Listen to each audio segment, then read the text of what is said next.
আমার বর জাদু, কই মিল গিয়ার জাদু হয়ে গেছে এটা পরে। হয়ে এখানে ফুলকপি, পেঁয়াজ, ক্যাপসিকাম এসব কাটছে, মটরশুঁটিও দেবে। কি বানাবে তুমি আজকে? আজকে স্পেশাল রেসিপিটা বলো।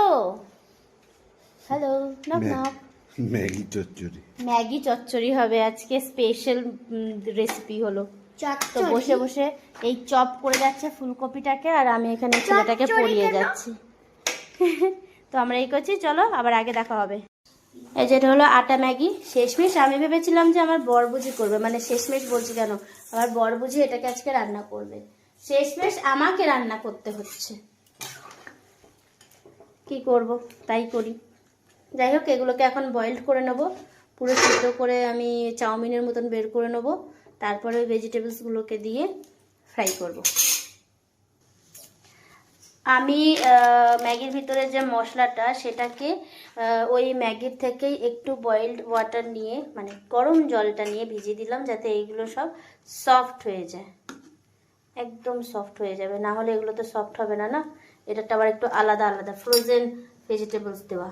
এটা ফ্লেভারটা চলে যাওয়ার পরে দেবো পেঁয়াজটা, হ্যাঁ, যাতে রটা চলে যায়, আর কিছু না। এবার আমি সমস্ত ভেজিটেবলসগুলো একসাথেই দিয়ে দেবো, হালকা কাঁচা হালকা পাকা থাকবে। ये गया कढ़ाई में।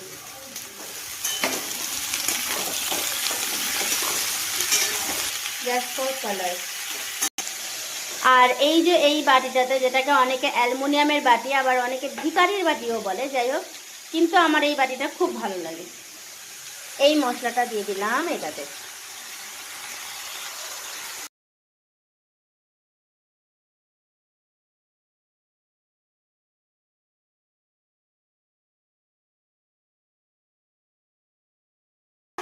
আর আমি যে আটা ম্যাগিটাকে বয়েল করে গেছিলাম, আউটছি জল দিচ্ছি, কী যে করি আমি, এটাকে দিয়ে দিই।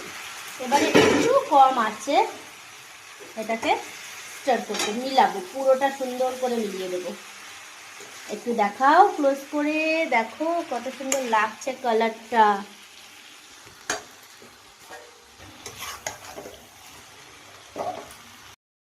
তো এই যে আমাদের আটা ম্যাগি কমপ্লিট। আটা মশালা ম্যাগি ভালো লাগলে লাইক শেয়ার সাবস্ক্রাইব কিন্তু নিশ্চয়ই করো।